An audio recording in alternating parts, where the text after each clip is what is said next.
ಅದು ನಾನು ಆ್ಯಕ್ಚುಲಿ ಅದು ನಡೆದಾಗ ನಾನು ಮೊನ್ನೆ ಒಂದು ಸಮಾವೇಶದಲ್ಲಿ ಬ್ಯಾಂಕಾಕಲ್ಲಿದ್ದೆ. ಬ್ಯಾಂಕಾಕಿನ ಒಂದು ಟೂರಿಸಂ ಮಿನಿಸ್ಟ್ರಿ ಕೂಡ ನನ್ನ ಜೊತೆಲಿದ್ದರು. ಅವತ್ತು ವೇದಿಕೆ ಹಂಚ್ಕೊಂಡಿದ್ರು. ಪಟಾಯನ ಮೇಯರ್ ಕೂಡ ಇದ್ದರು. ಅವರು ಫೋನಲ್ಲಿ ತೋರಿಸಿದ್ದು ನನಗೆ ಈ ಥರ ಆಗಿದೆ ಅಂತ ತೋರಿಸಿದಾಗ ತುಂಬ ನೋವಾಯಿತು. ಒಬ್ಬ ಭಾರತ ದೇಶದ ಪ್ರಜೆಯಾಗಿ, ಶಾಸಕನಾಗಿ ಬೇಡ, ಪ್ರಜೆಯಾಗಿ ತುಂಬ ನೋವಾಯಿತು.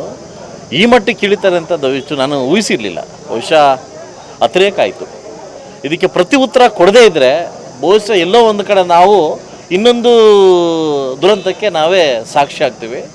ಒಬ್ಬ ಶಾಸಕನಾಗಿ, ಒಬ್ಬ ಭಾರತ ಪ್ರಜೆಯಾಗಿ ಇವತ್ತು ನಾವು ತಗೊಳ್ತಕ್ಕಂಥ ನಿರ್ಧಾರ ಗಟ್ಟಿಯಾಗಿರಬೇಕು. ಇದು ತುಂಬ ಶೋಚನೀಯ ಪರಿಸ್ಥಿತಿಗೆ ಹೋಗಿದೆ. 100% ನಾನು ದಂಡುಪಾಳ್ಯ ಮೂವಿ ನೋಡಿದ್ದೆ. ಬಹುಶಃ ದಂಡುಪಾಳ್ಯ ಮೂವಿ ಲೆವೆಲಲ್ಲಿ ಇವತ್ತು ಅವರು ಆಗ್ತದೆ. ಇದು ನಿರ್ಧಾರದ, ಇದು ಪ್ರತಿಯೊಬ್ಬ ಭಾರತ ಪ್ರಜೆಗೂ ಇದು ತುಂಬ ಒಂದು ಪ್ರಶ್ನೆ ಆಗಿದೆ. ಇವತ್ತು ನಾವು ಎಚ್ಚೆತ್ಕೊಳ್ಳಿ ಅಂತಂದರೆ ಮುಂದಿನ ದಿವಸ ನಮ್ಮ ಮಕ್ಕಳು ಬದುಕಲಿಕ್ಕೆ ಕಷ್ಟ ಆಗ್ತದೆ.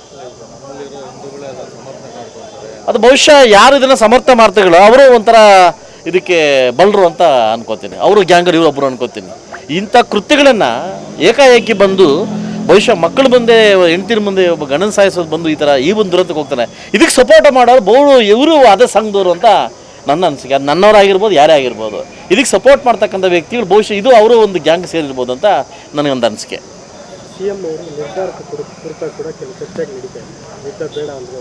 ಓಕೆ, ಇವತ್ತು ಬರ್ತಾ ಬರ್ತಾ ನಮ್ಮ ಸಿ ಎಮ್ ಅವ್ರಿಗೆ ನೋಡ್ತಾ ಇದ್ರೆ ಒಂದು ಸ್ವಲ್ಪ ಪ್ರಚಾರದ ಹುಚ್ಚು ಜಾಸ್ತಿ ಆಗಿದೆ.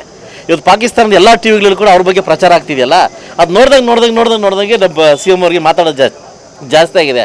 ಇವತ್ತು ಸಿ ಎಮ್ ಅವ್ರಿಗೆ ಒಬ್ಬ ಶಾಸಕನಾಗಿ ಒಂದು ಮಾತಾಡೋಕೆ ಹೇಳಿದೆ, ನೀವೊಬ್ಬ ಹಿಂದೂ, ನೀವೊಬ್ಬ ಭಾರತ ಪ್ರಜೆನ ಮರಿಬಾರ್ದು ಅಂತ ನಾನು ಕೇಳ್ಕೊತೀನಿ. ಹೌದು, ಅದು ಒಂದು ದೊಡ್ಡ ದುರಂತಕ್ಕೆ ಹೋಗಿದ್ದೀನಿ. IPS ಇದೇನು ಹೊಸದಲ್ಲ.